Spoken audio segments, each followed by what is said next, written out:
round of applause for Laughing Dragon. So, Dragon, if you don't mind helping me out, I think I have a vial in my pocket. Oh, look at that. I'm not sure. I've got a bunch over here, too, so. Nice. Well, I believe in your product so much. I'm going to dose myself on camera. All right. Do you mind? There we go. Why I'm doing this is because this product, as far as I knew, was potentially slightly scary or misunderstood.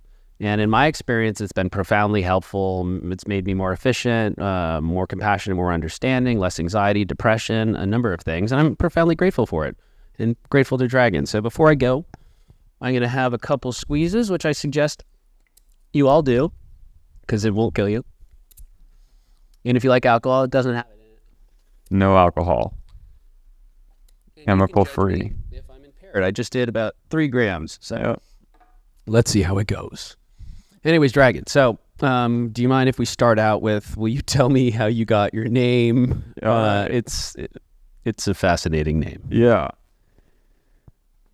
Well, my name was given to me. It's quite a story. It's odd sometimes to look at it myself and think that it was actually my life. I had a very difficult childhood, abusive parents. I was put in a residential treatment center at the age of 16, where they put us in isolation chambers and had all sorts of bizarre ways of punishing us for cursing and whatever, being teenagers. And when I came out of that, my older brother committed suicide. And I had never really wanted to hurt other people. I was always kind of a compassionate person when I was young, but after all these things happened, I wasn't anymore. And I completely changed as a human being. I witnessed it happen, and there was basically nothing I could have done. My trauma was so extreme and so deep that I was just a broken mess of a person.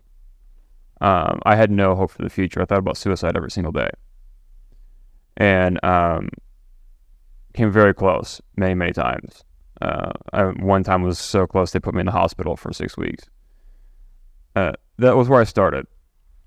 When I was 25, I had accumulated a decent life in terms of like what we call good life. I had a good job. I had a girlfriend I was living with. I was a professional triathlete as well, the triathlons for many years. That was kind of a way of like keeping myself going, in this life, instead of killing myself, which was the alternative, basically. When I was about 25, I discovered some things on spirituality that blew my mind so strongly that I completely, it shocked me. I discovered the work of a Dr. Emoto, and he discovered that you can speak into water and it will change the structure of the water. Not the structure of the molecule, but the structure of the molecules in relation to one another. And if you say like love, it has a more beautiful shape than if you say like hate. If you hate's like muddy. I had always believed that emotions were like nonsense. I had only believed in like material things and that like everything was just you die and you stop existing. And this is what I understood. And when I saw this, I was like, everything I thought about life must be wrong. And I need to go investigate this further. Briefly after that, I discovered reincarnation. And I was dead set. I discovered what to me was scientific evidence of reincarnation, and it was enough for me to see that there was really something there, and it definitely kept me going at the time. At that point in time, since I discovered this new like base understanding of life, I realized like I had to start over. I had to start from zero, because I had been living my life in a way that was not getting anywhere. So I moved to South America.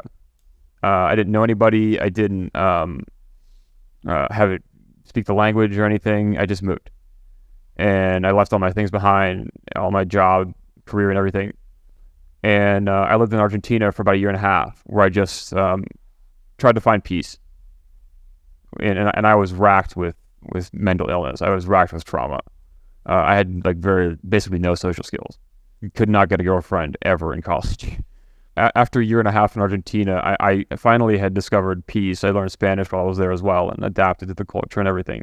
But I wanted a life that was more like full, like more experiences. So I moved to Brazil. And again, I moved to a place where I didn't speak the language and didn't know anybody, etc. But I made it work. You know, I got like jobs teaching English and, you know, even though I didn't speak Portuguese at the beginning, you know, I made it work, and I was a lot happier there. And life felt kind of full there. Eventually, my life there went pretty well, except that I got chronically ill with physical illnesses. I got a stomach parasite as well as a chronic fatigue that there was just no way to stop it. I knew that my physical health was somehow a reflection of like my past pain because it was so brutally intense for so long, and that somehow this was correlated. In Brazil, my life went fairly well, but I couldn't get anything to work financially. I couldn't get anything to work career-wise. I couldn't get anything to work in my relationships, and I ended up just being really alone a lot. For whatever reason, like life kind of threw me on this crazy path where I was trying to be an entrepreneur down there in a very, very difficult niche market where you need probably millions of dollars to invest in the beginning, and I had nothing, and I was still trying to do it. I was trying to launch corporate wellness programs down there. It was, it was very brutal to try to do that, and I lost everything I had. I lost all my money. I got investment, and I lost it. And I got, you know, I had no family at the end of this. I had no relationships, and I had nobody gave a fuck about me. And I was sick. I went to a friend of mine. He owns a hotel in this island called Florianopolis in Brazil. It's where I used to live. And it's the most beautiful place ever. Fantastic beaches, and everything's nature, and there's no giant cities. It's like beautiful women everywhere, and this is this wonderful vibe. It's like tropical paradise. This person I didn't know, I mean, I should say that at this point in time, I was 100% sure I was going to kill myself. I had planned it to the day. And then 2 days prior to me doing that, someone I didn't know invited me to an ayahuasca ceremony. I had no idea what it was. I had never tried any of that stuff before, and I really didn't know what to expect. But I was like at the end of the end of the end, and I'm like, I'm not even gonna live anymore. Why not just do this? So I did. And in this ceremony, I had a vision. It was a vision of the future of the earth and of my future as well. I've never seen anything that beautiful ever before or since. I realized that if I was going to see that vision, if I was going to be able to have it for me, that I would have to keep going. And I didn't know how. I didn't know why. I just knew that I was not going to kill myself. And I was going to get to that place. And then 2 days later, instead of doing what I had planned on doing, I did another ayahuasca ceremony. And in this one, in the very beginning of the ceremony, entities appeared, and they made an agreement with me. And they said, you can do what you had wanted to do, or you can take this other path. They showed me what it was, and they said that I'd have to commit to certain things. The principally being sacrificing my free will for a higher power, and many other things were discussed there. But ultimately, it ended with me just accepting it completely and having a completely new path in front of me. After this occurred, I went into kind of a panic attack. I did have PTSD, so I didn't understand what was going on. I didn't know what to do. I just didn't know. I didn't know what to do. And I was grabbing people and trying to get help, and there was nobody helping. And they're like, well, you're on ayahuasca. And they're like, just deal with it. We can't do anything for you. And I thought I was dying. And I thought I had failed. I thought I had failed. I thought that somehow like it was over and there was just nothing I could do. I was like, whatever, fine. I just went, and they put me outside the ceremony because I was being too annoying. I laid on this mattress, And I just laid there, and I was just like, okay, I give up. At that moment, in the astral plane, or whatever you want to call that, I saw a green dragon, identical to the Chinese dragon with the long whiskers and the short limbs and the wavy body. It was flying through the astral plane like this at me, and it was this white, glittery background. It came towards me, and it was getting closer, and I was like, what in the fuck is going on? And it dove into my body. And it dove in, and at that point, there was like this enormous explosion of energy in my body. And stuff became connected in ways that was so powerful and so exact that it was indescribable, the beauty of what I experienced there. Everything was super connected, and in ways that it would blow your mind to see it, even to see something close to that. And my body started moving in ways that I really don't know how it did it, and I was speaking in a language that I didn't know what I was saying. It ended with me dancing, and I should tell you, I had no dancing skills at all at the time, none. And I was doing a very complex and intricate dance. I still don't know how I did it. I wish it was filmed. All the shamans there, the ceremony had ended by the time this happened. This happened after everyone had left. And they were all like trying to get me to stop and like whatever, get me to calm down or whatever. And the only thing I could say was, I am the laughing dragon, it's who I am.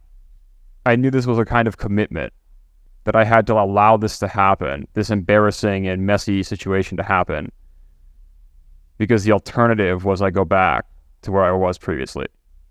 And I wasn't going to go back there for any reason. The next day I woke up, and it was the best day of my life. And on that day, I started introducing myself as the laughing dragon. That's how I got my name. That sounds hard-earned, and thank you for sharing such an intimate journey. Yeah. One of the things that I really appreciate about yourself and the potentiality of this environment that we create is we can show people and show the world, hopefully one day, the power of these tools if used adequately and with the right set and setting is so hackneyed, but set and setting, right? And so there was something you touched upon, and so thank you for sharing. There was something you touched upon that I really find fascinating, is the concept of free will. And you said you had to submit to a higher power. Would you suggest then, through your hard-earned experience, that there is such a thing as free will? Or how would you describe free will, fate, and destiny, and their intermingling? It's a complex question. So the principal thing is this: what determines the order of a person's experience, the type of order that they experience? It's actually determined by their internal belief system. You can actually change whether you have free will or whether you don't. So say someone, do you think people can think that they have free will and they don't? How do you get to the core, most fundamental understanding? I'm trying to explain it. Oh, okay. You're going to keep going. Well, yeah, but continue. So say someone goes, I'm inspired, dragon. I think I have free will. I want to further fortify my will. I want to have an iron will, and I also want to decide for myself. I want to manifest my destiny. I want to plant seeds of destiny, seeds of action. How would you suggest someone cultivates that level of self-awareness, and how does someone go about putting that into practice? I'm trying to make these questions less Okay. complex. So free will is generally pretty misunderstood. And the reason for that is that we don't actually, it's difficult to say that we completely construct ourselves. That can't really be true, because you came from everything else that exists. You're like the outcome of that. So it's hard to say that you, like an individual, are separate from everything else. Like, you see, how does that make sense? Right? And so you can't really put like a separation between you and everything else. It's kind of impossible. Then how can free will be? What does that mean? What does that mean? Because if you're connected with everything else, and we understand this as a truth, Like it's not really, you see what I'm saying? It's not really there, but it sort of is there in an internal way. Like you kind of can experience it, but from a macro scale, it's not there. Does that make sense? Can we engage in a thought experiment that Hold on one second. Let me explain one more time. What I'm trying to say is that at a macro scale, you don't have free will, but at a micro scale, you do have free will. So let me throw this your way. Life is linear, is it not? Not in your trajectory. I mean, that can be parabolic, but would you say that time moves forward? Forward's relative, right? But does time move forward? Well, that's I wouldn't say it's forward. I mean, yeah, it does move. Time moves. Okay. So let's just suppose, hypothetically, to ground this question, time moves. You're walking down the street. There's only a left and a right. To what extent do you have free will over the decision to go left or right? Are you pre-programmed? Okay, and yes. Okay. So this is determined by the person's internal belief system, which is like way deeper than, than your thoughts, right? So you're in the current situation and you think about this and you think about that, but where do the thoughts come from? Your beliefs plus the current situation, right? So that means that if your beliefs were different, you would have different thoughts, right? Have you guys ever experienced something where your beliefs changed? I definitely have, right? And so what caused the change? What can cause your beliefs to change? And why? And so, hold on, I'm explaining free will here. So, when you get to the basis of it, the truth is that every human being and every being that exists is pursuing well-being. They're all pursuing well-being. And so every being will always take the choice that they think will give them the best well-being at every given moment in time. And this is why it's already recorded every single thing in the future that ever will happen and everything in the past that's ever occurred. And that's occurring right now in a different dimension. That's how time works. So are you suggesting that there's a future that's coexisting with this singularity as a present that's also existing with the past and these are separate dimensions that converge into a singularity that is the present moment? Yeah. So say someone goes, okay, well, that's terrifying or scary, or gosh, my belief system is not sure, or I'm hyper fixed. They're they're not changeable in any regard. But they want to change their belief systems. How does one go, you know what, I'm interested? How do I go about changing my belief systems? Is it reading books? Is it meditating? Change your belief systems by having new experiences. You have to have experiences that are different from ones you previously had. You'd say positive or negative, that both of those will cause change, but positive tends to be what people want.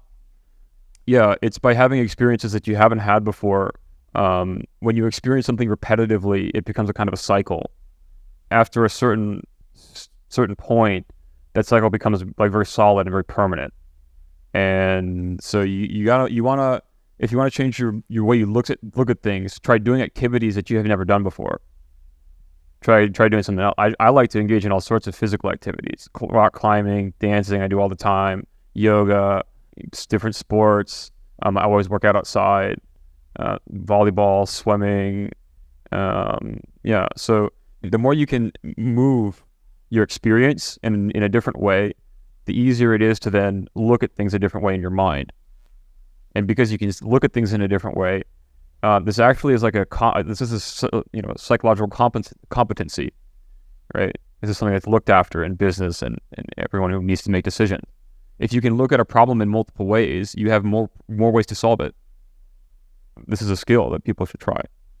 There's some Einstein quote that reminded me of where it's the same mind that came up with it is going to be the same mind that solved it. Outlook, perspective, something along those lines.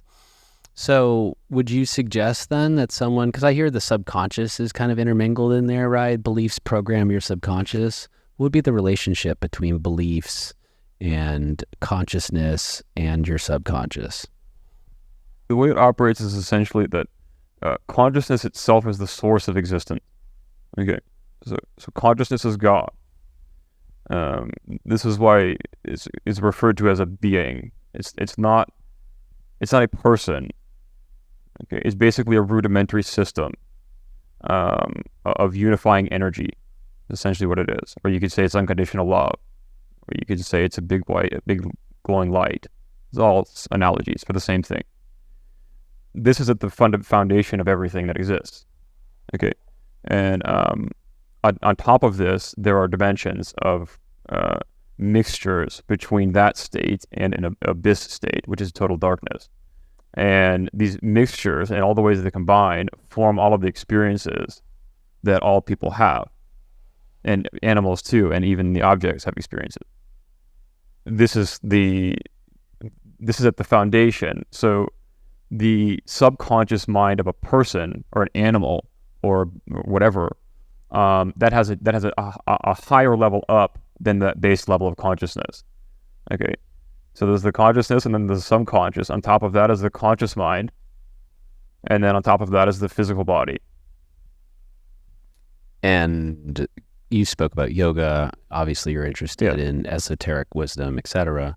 And mind you, let's just preface this. You've learned these things through your journeys with Amanita and Ayahuasca. Is that where you've gained this type of information? Yeah, 100%. So knowledge can come to you in a way that you didn't expect, due to something called state. So your vibrational state or your resonance, this is somewhat well known in like spiritual circles now. This really determines the reality that you experience in an extremely real way. So like you actually feeling something, you actually change external reality. As I explained, about how I left the US to figure that out. If you can master this aspect, just your emotional state in a certain way, you can get knowledge about things in a way that was impossible before. It's much more efficient than Googling. So correct me if I'm wrong, but your experience growing up and... Yeah. Oh, sorry, I forgot to mention something. The way that I maintain these high states is through psychedelics. It's not the necessary way, but that's the way I've done it. You can do it through meditation as well. Describe your protocol and your approach and this kind of training. Sometimes when we've talked earlier, you almost sound like you had to walk up a hill made of glass, but when you got to the top of the mountain, the view is quite expansive. Right. Is that true? Yeah. Well, I mean, it basically breaks down to everything has a divine plan. Everything is ordered as it is. And it's not really possible for something to be out of place. That's the way I see it. Would you suggest that if someone thinks something's out of place, they should reassess their assumptions? Yes. That's a misalignment. That's bad for the person.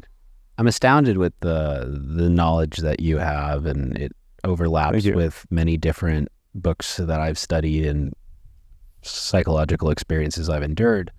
Having said that, is there a living or dead person that is a spiritual figure or a philosophical figure that has inspired or illuminated any of your path that you might mind telling us about so that we could read about him? Yeah, Sri Ramana Maharshi. I'm not sure if you guys have heard of him.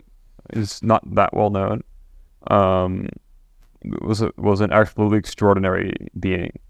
Please go look up his life. If you want to go on YouTube, look up David Godman is the name of the channel, and talks about Sri Ramana Maharshi's entire life and what this being was and how powerful, just incredible. He basically just meditated just 24/7. He was just never left meditation. He was so committed to it. And he ended up having this enormous impact in the south of India on so many people and on the culture there, and very, very powerful being. So I studied beings like this. I like to study beings that are doing things. You know what I'm saying? The beings somebody that actually did something that was remarkably, remarkable. Do you think that God or the universe or circumstances, the complex circumstances that create our existence, do you think that these gifts are tossed at everyone? Like, hey, look, there's that mountain over there, and yeah, we're going to break your legs, and yeah, we're going to lock you up, but this opportunity is immense if you can overcome it and integrate it. Do you think all of us, if we look deeply at our truest self and our truest core and polish our mirror, do you think we all have that chance to go on an epic journey and maybe find our mission? Yes. Yes, for sure. Does it start with buying a bottle of Amanita? It might. Not necessarily, but it could. But yeah, I think that everyone is ultimately called to go on a spiritual path.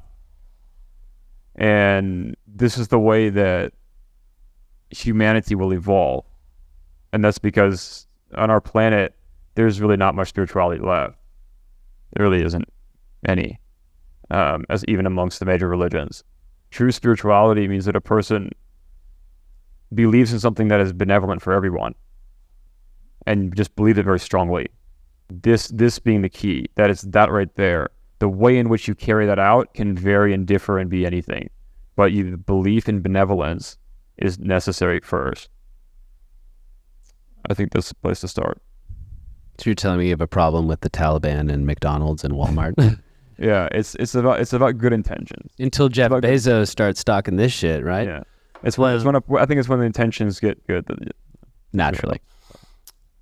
So would you mind, now that we've kind of circled around the Amanita, and I think your philosophy is excellent. I love listening to your metaphysics because it's harder, and it's not like you went to Harvard and got a PhD at Antioch. Anyways, could you describe Amanita? What is it? Where does it come from? How do you prepare it? Why do you like it? How do you use it? And just break down for the guy watching this that doesn't know what Amanita is. Because that was impressive, what you just said. If I watched that, I'd be like, I'll drink the vial, I guess. On a weekend? No. A Sunday? Do not drink the whole vial. This is designed for microdosing. Only take it as a microdose. Only. Yes, for everyone. Unless you want to make a rookie mistake and live in loops in God. Tell them about that, actually. I found it fascinating. Right now. Okay, fair enough. We can do it now. It's the fine. Hell Realms. The Hell Realms. Tell us about the Hell Realms, because I'm always curious. No, we're going to leave that for later. Okay. If we talk about it. Let's do something else. Can we talk about Amanita and what it is, why you like it, how it works? That's good. That's a little, is that happier? Yes, that's good. Okay. I discovered Amanita in a way that was quite unique. I was already in Brazil doing very, very intense training with ayahuasca, diets, dietas, and different plants, and psilocybin, wachuma, whatever, everything that was accessible there. And I was doing it as hard as I could. My biggest year of training was 2020. That was when COVID hit. So everything's closed anyways. I can go do my thing, my ceremonies, and it's fine. And so that's what I did all year. And in that first year, I did about 100 ceremonies.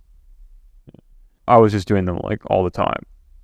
And every time I was doing them, I was getting like deeper knowledge and deeper understanding, getting closer and figuring it out. The issue was that I was sick. I was sick with chronic fatigue and this intestinal problem that was very painful. There was nothing helping. Like the ayahuasca didn't make it go away. The psilocybin didn't do that either. And so I started wondering, like, what am I doing wrong?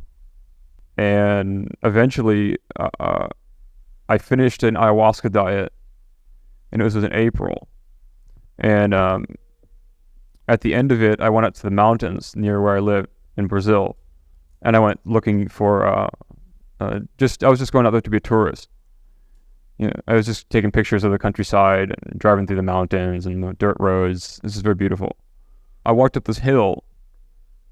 I was taking some pictures and I saw this pine forest over to the side. I was like, oh, that'd be nice to go for a little walk through that. I think I'll just go over there.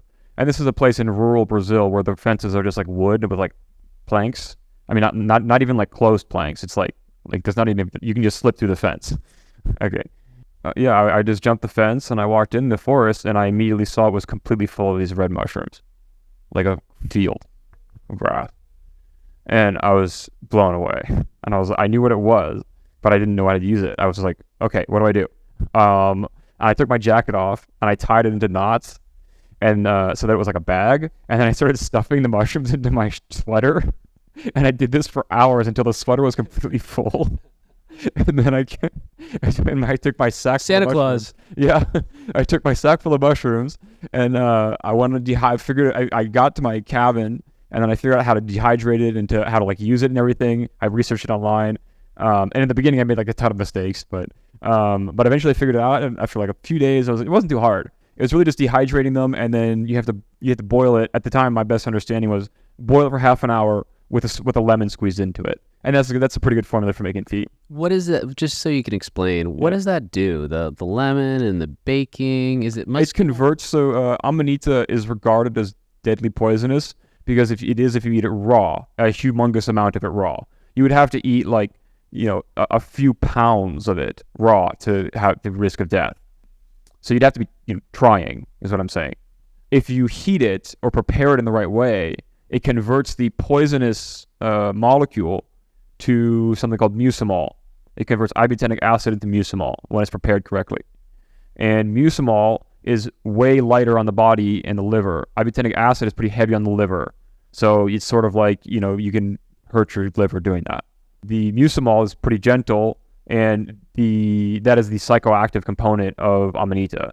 So that's what gives the Amanita experience. That's what gives lucid dreaming. And if you do a very high dose trip, it gives an experience like you wouldn't believe. And don't go there. So will you explain the dosages then? So it's like, hey, I'm interested in Amanita, 1 gram, 2 grams. Oh, I want to, check it out more, maybe 5. At 10, you're like treading the waters of potential multidimensional realm exploration. And then by like 15 to 20, what's the range of experiences, just so that people... Yeah, I'll describe low and intermediate. I won't describe high. I don't want to encourage it. So a microdose of Amanita will help you sleep. And that will also help you with just general anxiety and stress. When you take it, you get this kind of like warm, velvety feeling around your whole body. And you sleep like that. Like you're in this like warm little blanket. And then you wake up and you're full of energy. I've had clients who buy this tincture and try it. They wear aura rings, right? It measures your REM sleep. And so before taking Amanita, they have it recorded as getting like 15, 25 minutes a night of REM sleep. And they're like happy with like 28 minutes a night. They start taking this, they're getting an hour and a half every night. You want to talk about like documentable benefit? How about that? For many people who are suffering from insomnia. I suffered from insomnia for 20 years. Chronically. Brutal. You can't do anything when you can't sleep. And when I discovered Amanita, gone. And when that happened, I realized this was a miracle. How could I have been cured? Like I was broken.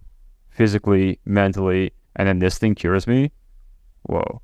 That's like a god to me. It is a deity to me. Amanita. I respect it more than anything. Why do you believe it is that, given it's legal, quite affordable, why is it that people aren't aware of this, and why isn't that on the shelf? Yeah, what do you think that is? That's the question. Yeah, I have some theories. You guys know that Amanita Muscaria is the Mario mushroom, right? And it's also in Christmas, like, have you ever wondered why you put a pine tree in your house? Why a pine? Is that for Jesus? Amanita Muscaria, in order to grow, it has to grow out of the root of a pine tree. Biologically, it is necessary to be combined with the root of a pine tree. And so in ancient mythology and ancient religions, they use the pine tree as a symbol for Amanita.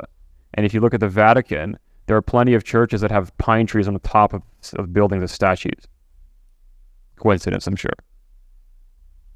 And so when you go to get your Christmas present on Christmas morning, where do you go? You go underneath the pine tree where the Amanitas grow. See? Santa Claus wears red with white spots. Amanita is red with white spots. So in Siberia, there are shamans who can domesticate reindeer because they know how to use Amanita. And there's no other way to domesticate a reindeer. I'm sorry. Try it. With Amanita, these shamans discovered a way to get the reindeer to pull them on sleds across ice. What does that remind you of? Can I use it to train my dog? Yeah. Probably good. No, I'm kidding. So it's, yeah. End of life kind of vibe, right? Yeah. He's getting on his way out, like one last chance. Yeah. So this is Amanita is in Christmas, and more I could say there too about elves and there's old Christmas cards which have literally Amanitas in them and from older decades. it's in Alice in Wonderland. The entire story is about an Amanita tea party, and is exactly describing what would happen if you took an Amanita tea party. And there's even one very well-renowned, I believe, an anthropologist. I forgot his exact title, but he was an ordained minister, and he studied ancient scriptures. He was one of the people who translated the Dead Sea Scrolls. And this guy wrote a book saying that he believes that Jesus was an Amanita Muscaria mushroom. He believes that it was Amanita Muscaria, that it actually was a macro mushroom. Like, there's stuff about this that kind of makes it not a coincidence. Do you know what I'm saying? I don't know how it's not more in the culture. The only theory that I have to come up with is that the base culture of Amanita originated from Eastern Europe and Russia. And when the Soviet Union came around, they slaughtered all of those people indiscriminately, the whole village. They would just take them out. And so the whole culture was annihilated 100 years ago, when Lenin came to power, probably.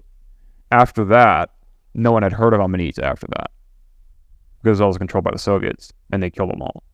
There was no culture left. So nobody talked about it for 50 years.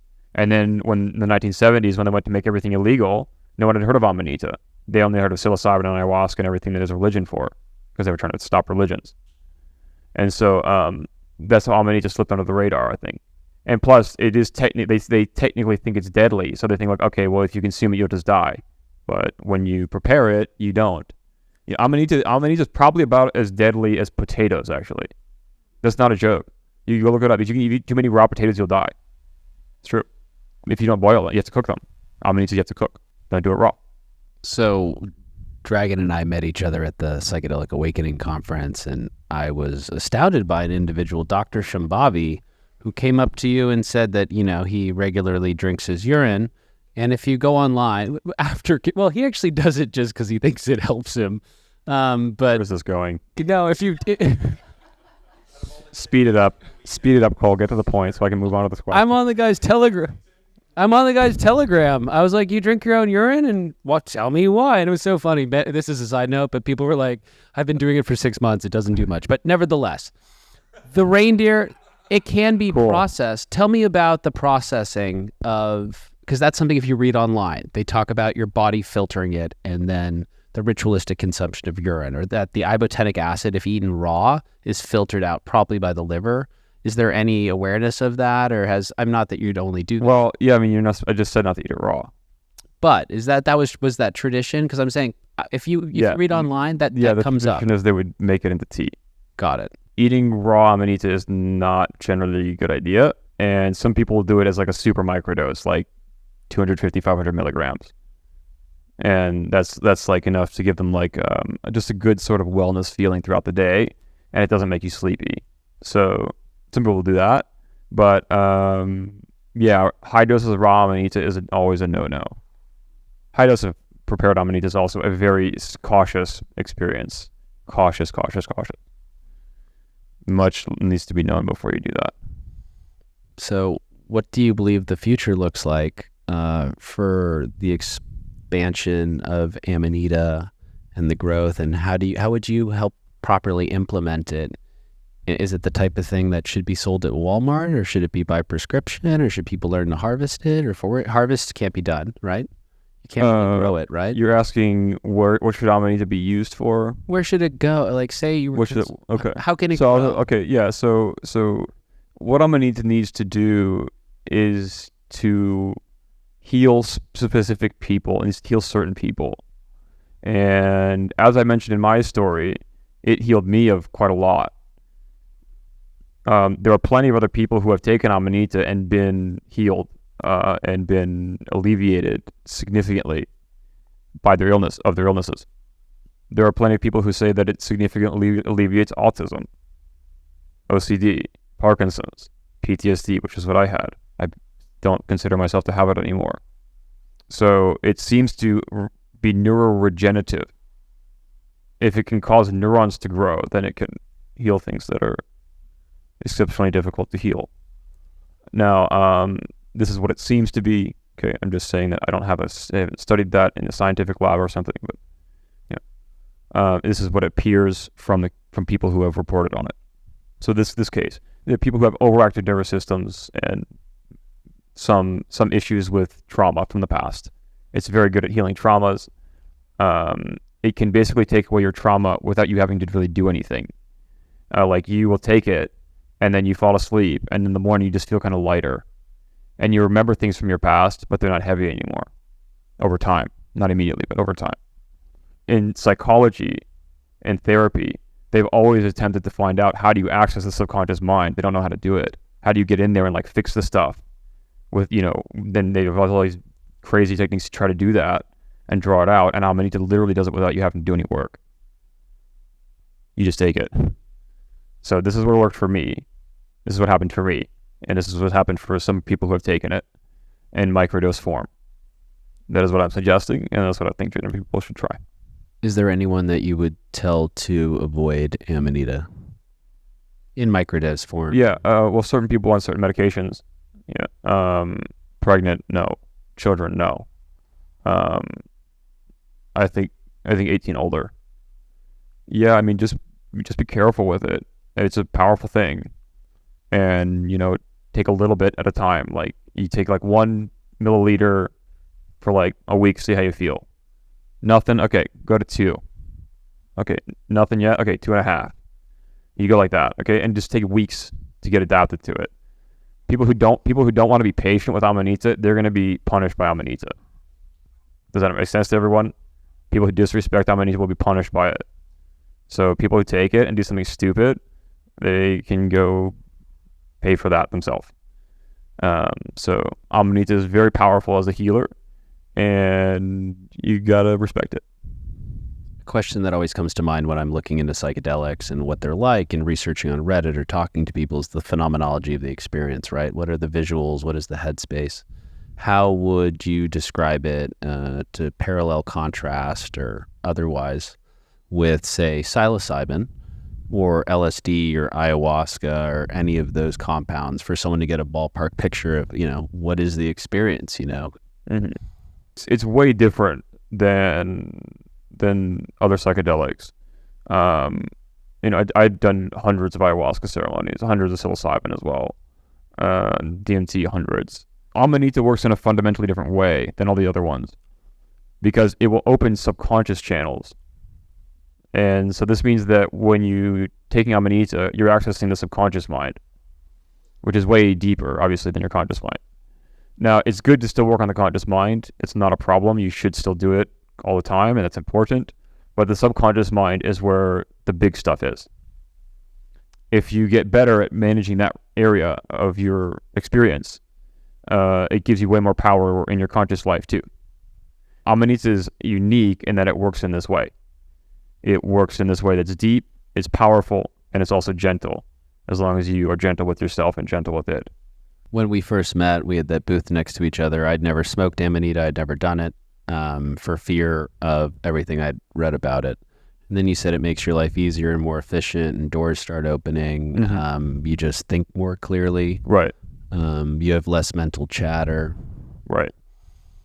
What is it, do you think, about Amanita? I mean, I suppose you just described it allows you to dig into your subconscious, but do you think it allows you to maybe gain, if these do exist to you, better access to potentially the Devis or Devas or guardian angels or guides, or allows you to have a more open connection and relationship to them? Or what is it that's actually assisting you? Is it the neuropharmacology of your brain or the neuroplasticity? The demons and the angels now.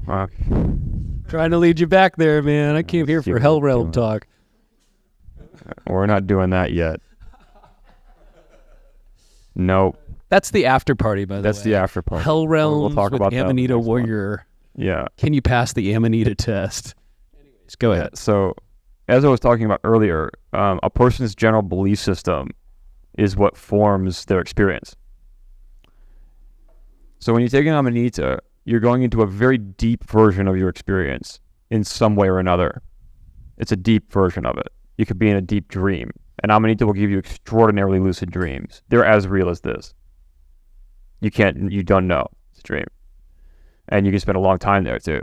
You can have experiences that are in other versions of yourself. And this occurs through lucid dreaming. It's all kind of complicated, but essentially this is what's going on. When you start to access memories from lifetimes that you've had before or in the past or even other realities, you start to see how everything fits together, how your life came to be what it is, and then it becomes way clearer who you should be and what you should do. Way clearer. It's all the problem is people were so stuck in this reality that we can't compare it to a different one because you haven't seen it. So when you can start seeing those other realities, then you start to realize over time, oh, I thought it was like this, but it's really more like this. And you just start to do that with every single thing that you can observe about these other spaces. And everything starts to get more connected and make more sense over time. Yeah. A message we've discussed that resonated with me specifically was the notion of unconditional love. What role does unconditional love and true love, or whatever that is, the frequency of love, play in this arrangement you've outlined? At the foundation of everything you experience is what you feel. Right? Every memory you have, there's a feeling attached. Everything you can imagine in your head also has a feelings attached to it. So this feeling forms the base resonance of your experience of your life. Now, what if you believe that life is bad? Where's that feeling going to go? Down. How far down? You decide. Whatever your definition of bad is, that's where the feeling goes. And from there,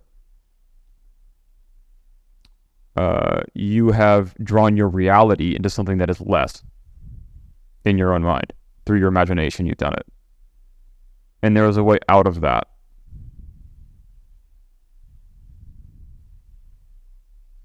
There's a way to get out of any internal abyss you find yourself in.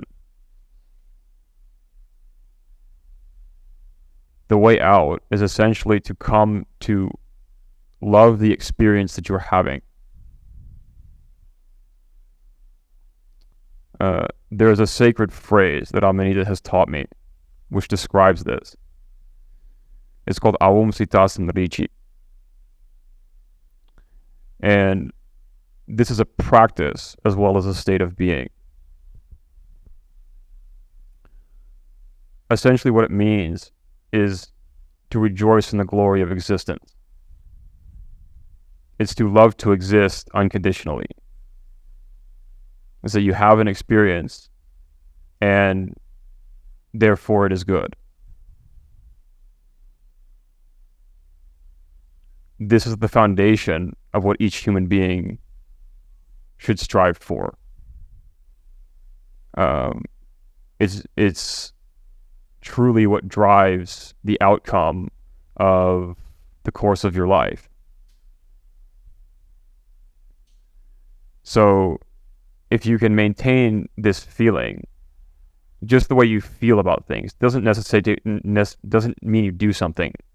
Okay, that doesn't mean we're all selfless and have to give all our things away. No, you have to love yourself too. What I'm talking about is a state of feeling. And the way you engage with your external circumstances comes from that feeling. It's just you are well, you feel love, and you share that through your actions and your beliefs and your thoughts and your words. That's it. And the reason that this is important is because if you don't do this, you start to create hell. This starts internally. So a person makes a decision about what they're going to believe and how they're going to feel. And that comes from what they think is something external. But actually, it's just reality being reality. You are part of everything else. Nothing external. So if a person believes very strongly that there's a division between themselves and other people or themselves and everything else, that division becomes real because they believe it. And this is the start of fear. And as a person slips more deeply into fear, which is a type of vibration you can feel, it's an unstable one.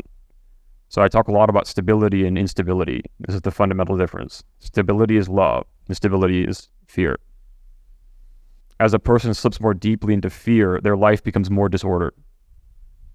And this doesn't just happen during this lifetime. If you die in a lower state than you started, you go down to a lower, worse life in your next one.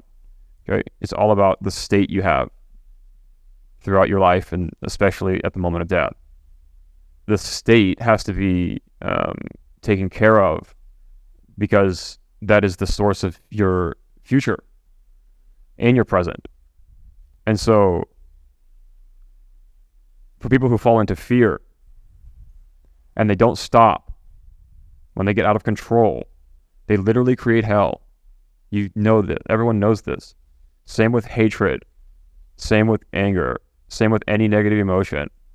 All of them make hell, internally as an experience, and then externally with your relationships and everything else that happens. And what I'm telling you is that as a person de-evolves into fear, their consciousness is actually being crushed. It's like a kind of grinder that as they slip more into the abyss, and parts of themselves become detached from themselves over the very long time cycles. I'm talking about many lifetimes. It can be thousands or millions. And then eventually they stop incarnating and they go into a lower dimension where they can never come back. I wish hell wasn't real.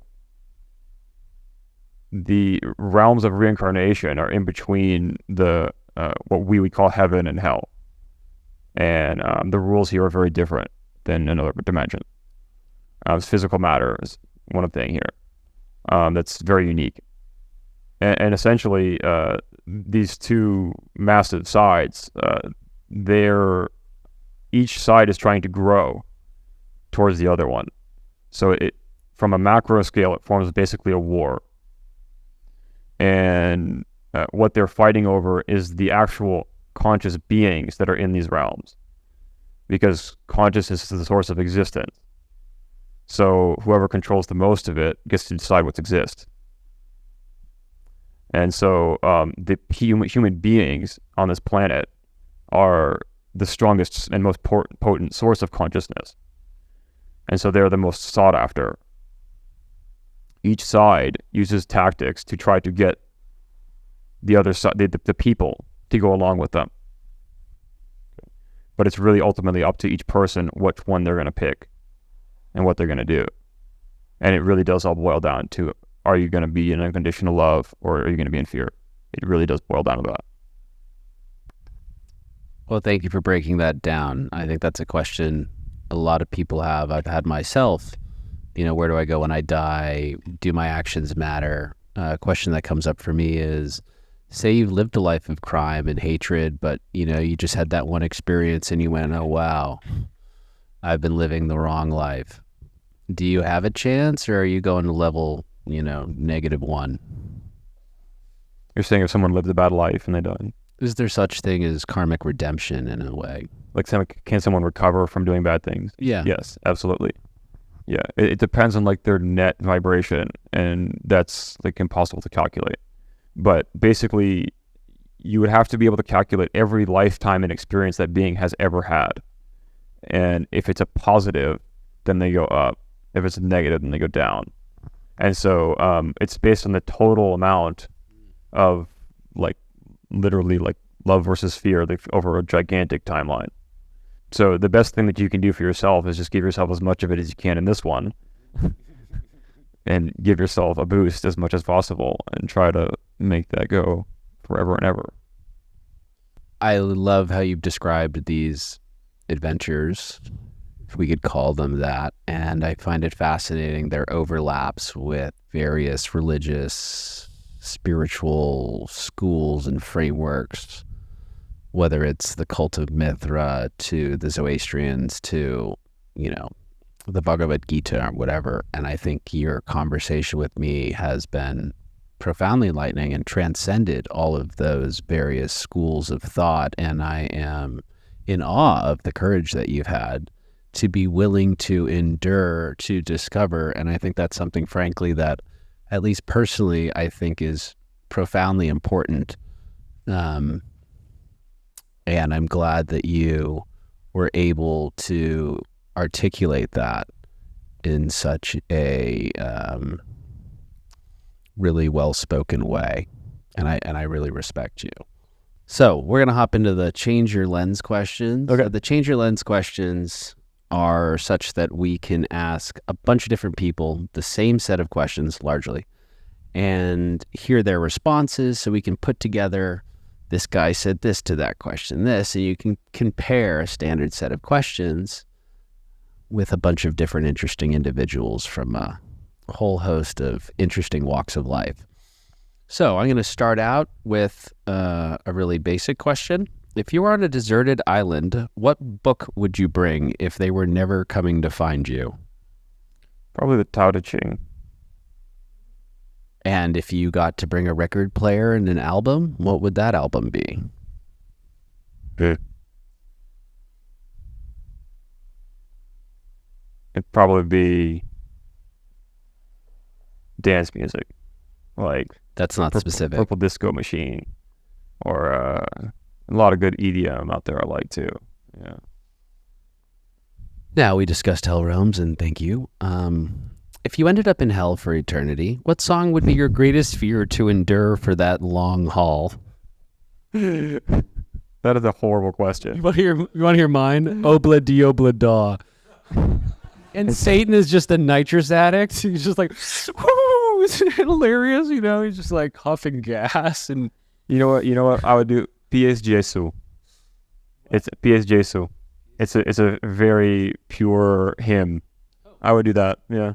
That's your greatest fear? No, Just to hear music. What I listen to. No, it's your greatest fear. What song would be your? I didn't want Obla di obla da on repeat. You'd have to be a psychopath.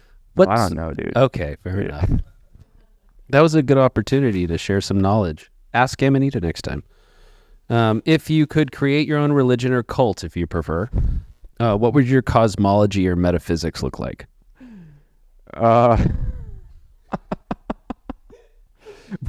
Bro. Next question. You've already explained it. Yes, I did. Do we live in a simulation? You suck at questions. These are good for most people. I mean, honestly, we don't cover it. Do we live in a simulation? Yes or no? Yes. Perfect. Sorry, I haven't laughed that hard on stage. Excuse me, guys. Do you believe in an afterlife? And if we've asked all these questions, gosh darn, these are standard questions, so forgive me.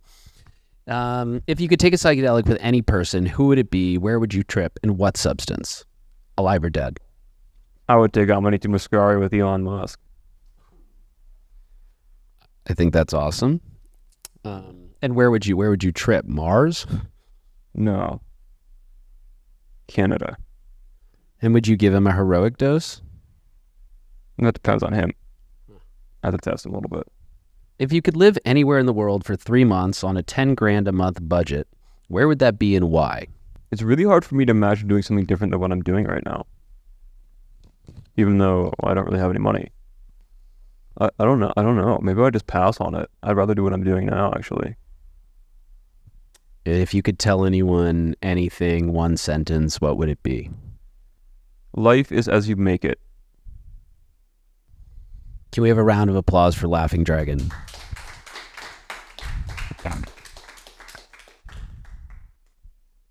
What is a bad Amanita experience like? Like what can happen? If someone does too much, there are some physical things that can happen. You can get body tremors. You can get cold sweats. And a cold sweats can be pretty intense. There's a kind of a general fear of death that arises during deep Amanita trips. Amanita, as I mentioned, is the subconscious. It works on the deep part of the subconscious. And one of the main things it tries to alleviate is the fear of death. And so if you do too much at one time, you're taking too much fear at once, and then you freak out. And so, one of the reasons I was so able to consume high doses of Amanita and get so deep with it was because I after my experience of life, had no more fear of death. I didn't care anymore. I was going to give it up anyways. So, What did you say? The increases anxiety when you take heroic dose? it can. Depends on the person. Yeah, the person has to be able to tolerate it, and they have to be able to handle it. And that means they got to be on a diet, and that means they got to have some training in advance. They got to, they gotta know some things, and they got to be able to do some things correctly. Do you have a preference in substances that you like to take simultaneously while you Yeah, consume high doses of heroic doses of Amanita? For the recent past this year, I've been doing a lot of experiences with intermediate dose Amanita and cannabis and psychedelic strains of cannabis, and this will generate an experience that's similar to ayahuasca. You get very deep visions and messages and all sorts of things that are quite fascinating. But it has to be the right strain of cannabis as well. Also, Amanita with psilocybin is a fantastic experience. Amanita with psilocybin is way better. It's a much deeper psilocybin trip is what it is. And so if you combine the two, you still get the awesome part of the psilocybin. It's just easier to manage. You can do more. You're more flexible in that space because of the Amanita. Next question. You mentioned comboing it with another psilocybin. Yeah. What was the ratio? And It's like, it can vary, typically 2-to-1, 2 Amanita for 1 psilocybin. That's what I was doing most of the time, but that can vary a lot too. But something like that. Either 2-to-1, or if you want a psilocybin dominant trip, you do 1-to-1. If you want Amanita dominant, you do 2-to-1. 2 Amanitas for 1 psilocybin. But you don't want to do, if you did like way less Amanita, if you did like 1 Amanita for every 3 psilocybin, you probably wouldn't notice the Amanita basically at all. Because Amanita is pretty gentle. gotcha. Yeah. What about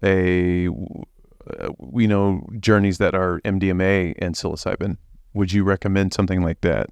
That can be good, but that's really for advanced people. Gotcha. Yeah, so people have to kind of know what's right for them and what they're going for. There has to be something significant to cause you to try that to take that psychedelic.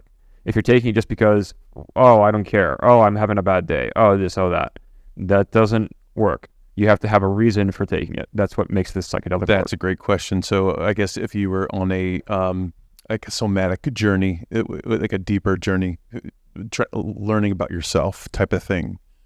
Okay, MDMA and or Amanita. Would that be something useful, or to find something deeper, like to learn about yourself, or would you maybe consider something else or recommend something else rather than maybe a MDMA psilocybin?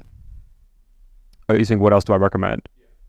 Amanita psilocybin is good. Ayahuasca combines with almost nothing. Don't combine it with I wouldn't combine it with basically anything.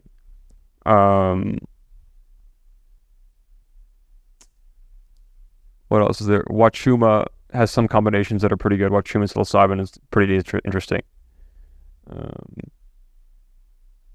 And I'm saying all of this, but I haven't even gotten to the stage of getting to salvia divinorum, which is quite an ultimate, like super psychedelic, and it's also legal. And so when I get into that, I'm not sure how I'm going to see this stuff at that point, because salvia divinorum is the most powerful psychedelic ever that I'm aware of. I'm not sure. I think my suspicion is that you can't microdose it, and so I'm microdosing Amanita all the time and still taking high doses sometimes. But I think salvia's got something there that's real. And the thing that people take it wrong. I should have mentioned this. You're not supposed to smoke it. There's cultures that have taken salvia for centuries, millennia maybe, and they chew the leaves. They don't smoke it. It was like smoking your psilocybin. What?